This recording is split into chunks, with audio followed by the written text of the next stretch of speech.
Во наредните минути следува прегледот на вестите на Канал 8.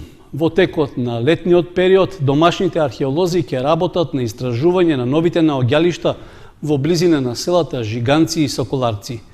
Првите откриени артефакти укажуваат на доцно антички гробници, а во непосредна близина на локациите ќе поминува и новиот експресен пат од Штип до Кочани. Тим од 10 археолози од Штип, Скопје и Прилеп, заедно со 20 соработници ги започнаа истражувачките работи на доцно античкиот локалитет Долченица, што се наоѓа кај селото Жиганци, а каде што поминува трасата на експресниот пат од Штип кон Кочани. На оваа локација веќе е откриена дел од некропола, во која биле погребани великодостојници, а најдени се и керамички предмети и монети од средината на 4 век. За среќа, локалитетот и некрополата не биле нападнати од диви копачи, а откриени се благодарение на градежните работи на експресниот пат. Археолошкиот тим ќе го продолжи истражувањето и на локалитетот кај селото Соколарци, каде што исто така поминува експресниот пат. Рокот за завршување на истражувачките работи на двата локалитета е 40 дена. Источниот дел, односно Штип Кочани, се наоѓаат повеќе археолошки локалитети и ние знаеме дека како мала држава не можеме да се стигне да се изработат сите локалитети, меѓутоа ваквите планови кога доаѓаат градежни работи, инвестиции, тогаш имаме шанса и ние како археолози да работиме малку подолго. Трошоците за археолошките истражувања на теренот ќе паднат на товар на јавното претпријатие за државни патишта. Од таму пак неодамна информираа дека поради истражувањата не се очекува да се изместува и трасата на експресниот пат од Штип до Кочани. Не зафаќа таков голем терен, вие како што мислите, за да се изместува цела траса, а трошковите за испитувањето се некаде околу 3 милиона денари, тие во целост ги сноси јавното претпријатие за државни патишта. Дали ќе се промени малку околу времето планирано за завршување на тој дел со оглед на овие застои? Видете, тој пат од Крупиште према Кочани е о почетна фаза, значи само што почна, така да кажам, ова се увиде со тргнувањето на делот од хумусот. Мислам дека е рано сега да кажеме, бидејќи буквално пред 2 месеца беа воведени во работа, и рано е сега да кажеме како тоа ќе се одржи на крајот. Локалитетот кај селото Жиганци, каде што во моментот се работат истражувањата, според археолозите е само дел од многуте потенцијални локации на потегот меѓу Штип и Кочани. Според наодите, сите локалитети се датирани од праисторијата па се до почетокот на средниот век. Користењето на патниот правец кон браната градче може да донесе непријатни изненадувања. Граѓаните предупредуваат на опасности при управување моторно возило поради повеќе непрегледни кривини од бујната вегетација и остатоци од земја на коловозот. Непрегледноста на кривините на патот од локалитетот Бавчалук до браната градче повторно им создава непријатности и на возачите и на граѓаните рекреативци кои оваа делница ја користат како трим патека. Поради бујноста на околната вегетација, возилата се принудени да се движат по средина на коловозот, а само среќа и присебност на граѓаните и возачите е причина што досега не се случила сообраќајна несреќа. Граѓаните реагираат дека полог период забележуваат од и тревата, грмушките и гранките на околните дрвеја не се исечени, а на одредени места се навлезени за повеќе од 1 метар над сообраќајната површина.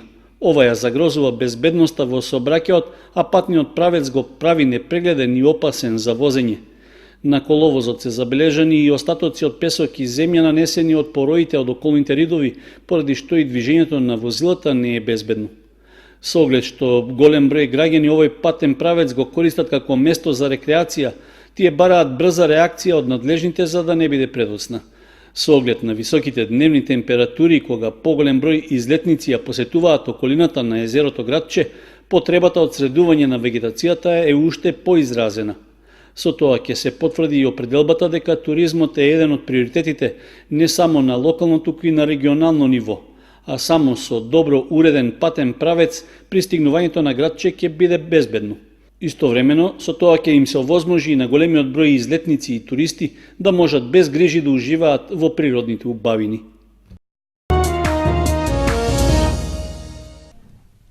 Ротари клубот Кочани Видница викендов со пригодна свеченост го прослави 7-миот роден ден, при што беа доделени и повеќе награди. Истовремено, председателскиот мандат го презеде Венко Лазаров, приватен стопанственик од Кочани, кој ќе биде на чело на клубот во наредната година.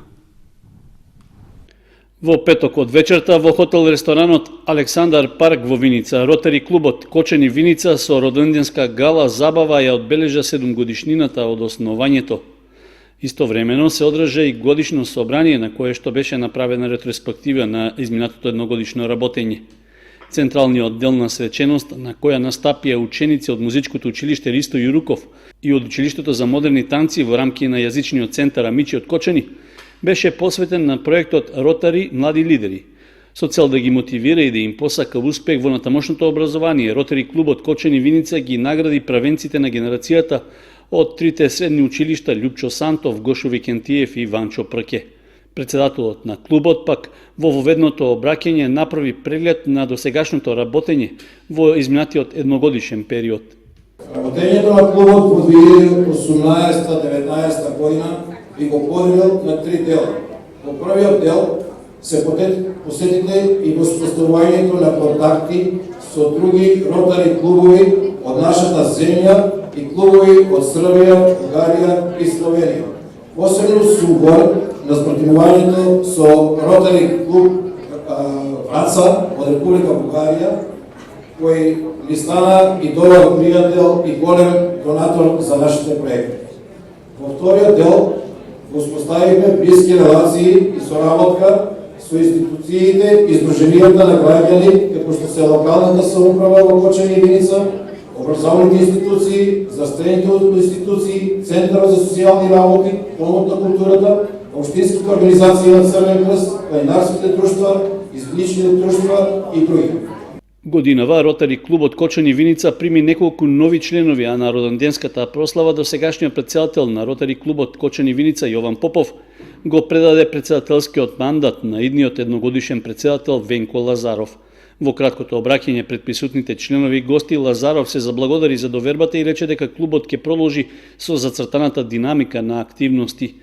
Исто така, признанија за активното делување во изминатиот период беа доделени и за Ротаракт клубот Кочани Виница, како и за најмладите членови кои влегуваат во новоформираниот Интеракт клуб, во кој членуваат ученици од 12 до 18 годишна возраст, а чие работење е под закрила на нивните повозрастни ротаријанци. Спортско-риболовното здружение Кочански рибар викендов беше организатор на првиот државен надпревар во риболов на браната градче. Учествуваа 20 клубови, од кои освен од нашата земја имаше и гости од Србија. Вкупно 376 килограми краб уловија 60-тината учесници на државниот риболовен куп надпревар, што викендов се одржа на акумулацијата градче кај Кочани. Организатори домакин беше спортско-риболовното здружение Кочански рибар. На надпреварот учествуваа екипи од нашата држава и од соседна Србија, а најуспешен беше домашниот тим, кој имаше вкупен улов од 151 кг и 200 грама риба. Второто место го освои Юник тим од Скопје со 46 кг, а третопласирана е екипата на Е-Постер од Струмица, која улови 38,5 кг краб. Наградата за најголем поединечен улов ја освои екипата на Карп Хантерс од Куманово за краб со тежина од 8,5 кг. Во е прв напор од оваков карактер. Иначе и у историјата на оваа брана, значи прв пат нешто вакво се организира. Ние за овие 3 години нашето риболовно здружение кој што работе на начин како што досега работеме, значи презадоволни сме од оваков начин на напревар. Значи имавме 20 екипи, од кои една имавме и екипа од соседна Србија. Значи, генерално сите се задоволни од амбиентот кој што го нуди нашата брана градче. Ние треба да си ја цениме кога другите ја ценат многу повеќе од нас, значи ние треба да дадеме многу поголем допринос у доуредувањето на пред се за нас како позиции, доуредување на стази низ околната брана.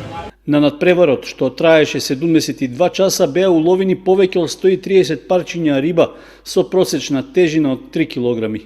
Инаку риболовниот надпревар се одвиваше под мотото од рибарите за рибарите, односно дел од парите за котизација што ги уплатија екипите, освен за обезбедување на наградите и признанијата, ќе се вложат во ново порибување и уредување на браната Градче. Од Кочанското риболовно здружение најавиат дека за наесен се подготвуваат да организираат уште еден државен куп надпревар со фидер техника, на кој очекуваат и учесници од соседните држави. Во меѓувреме, за Петровден, празникот на Кочани, на браната Градче ќе се одржи риболовен надпревар во поединечна конкуренција, на кој може да учествуваат сите заинтересирани рибари и рекреативци. Немирен и трагичен беше изминатиот викенд на патиштата и улиците во општина Кочани. Во неколку помали и поголеми сообраќајни несреќи, едно лице загина, а неколкумина се потешко и полесно повредени. Во тешка сообраќајна несреќа што во петокот околу 18 часот и 20 минути се случи во близина на Кочани, едно лице загина, а едно се здоби со тешки телесни повреди. Според официјалните информации, до несреќата дошло на обиколницата околу Кочани, при што директно се судриле патничко возило Поло со кочански регистарски ознаки и камион цистерна со велешки ознаки. Од ударот на лице место починал возачот на автомобилот 27-годишниот МЈ од Тракање, додека возачот на камионот кој излетел и се превратил во нива, исто така се здобил со повреди. 10 минути по несреќата тој со возило нитна медицинска помош бил префрлен во Кочанската општа болница, а интервенирали и пожарникарите. Поради несреќата, обиколниот пат околу Кочани 2 дена беше затворен за сообраќај од клучката кон селото Грдовци до влезот кон Оризари, а возилата се пренасочуваа кон градот. Дополнително и за извлекувањето на цистерната предпладнето во периодот од 10:30 до 12 часот, истата делница беше затворена за сообраќај. Во саботата пак, околу 18 часот и 50 минути, во полициската станица во Кочани било пријавено дека на улицата 14-та бригада во сообраќајна несреќа бил повреден мотоциклист. 42-годишниот ВЕ од Кочани, управувајќи мотоцикл ХЕК 110 со кочански регистарски ознаки, изгубил контрола и паднал на коловозот, при што се здобил со тешки телесни повреди. Поради тоа бил пренесен во општата болница во Кочани, каде му била укажана лекарска помош. Дополнително увид на местото на настанот извршила увидна екипа од полициската станица во Кочани.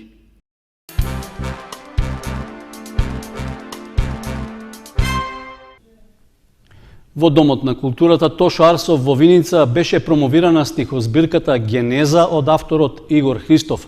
Се работи за трето негово дело со кое ја заокружува започнатата поетска трилогија.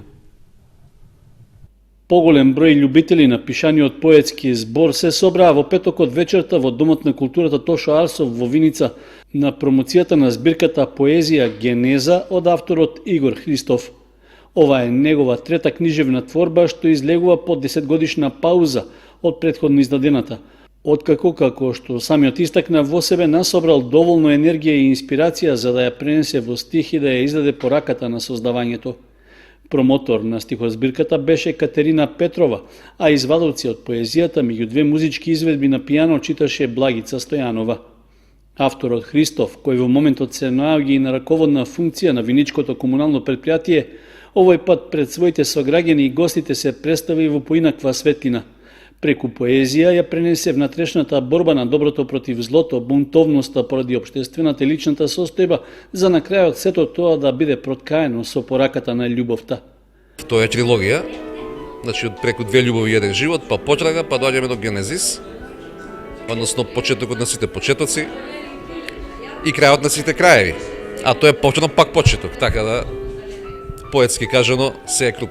Тоа е мој начин на израз, на еден гнев, на еден бес, на проткан со очи во одредени моменти, меѓутоа ако убаво ми слушавте, во сите мои песни на крај проявила оптимизам, дека сепак ќе биде подобро, ама зависи од нас самите. На промоцијата и самиот автор пренесе дел од своите чувства опишани во поезијата во неговата најнова збирка. При тоа истакна дека оваа поетска творба ја посветува на своите родители, особено на починатата мајка која за него била инспирација и мотив за творење. Предходно Христов има издадено уште две збирки поезија насловени Две љубови и еден живот во 1994 и Потрага во 2009 година.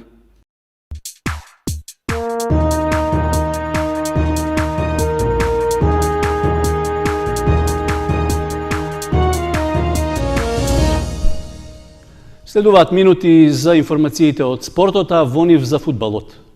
Управата на фудбалскиот клуб Осогово соопшти дека е постигнат договор со скоро сите досегашни играчи да настапуваат во новото првенство во втората лига.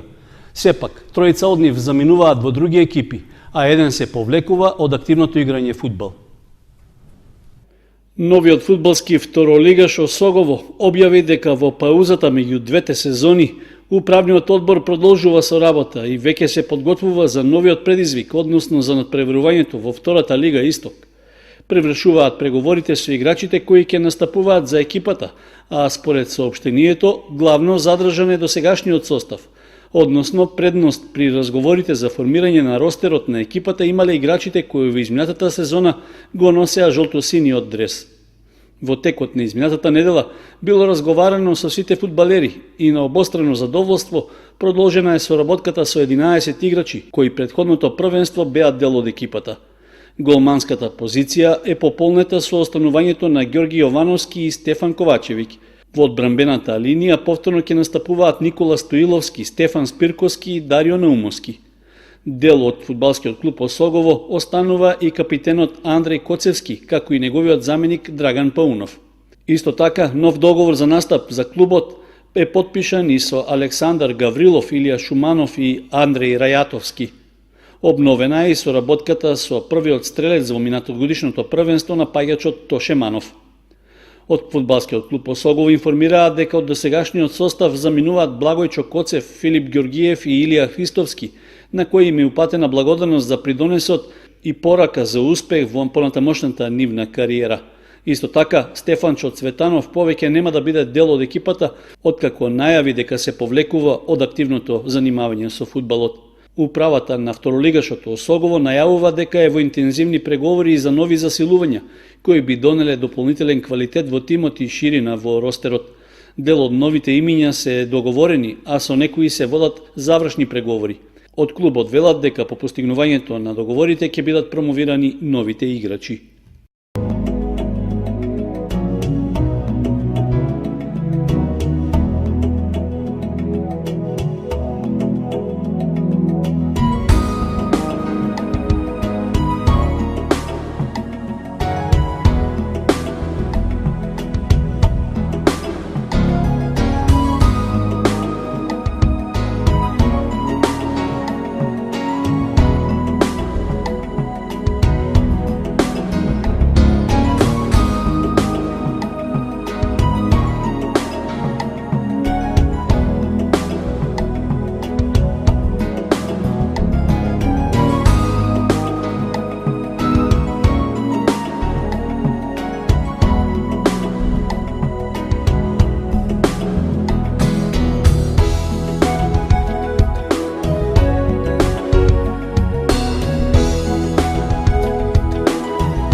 Информацијата за временската состојба беше последна во овие вести на Канал 8. Благодариме за вниманието. Пријатно!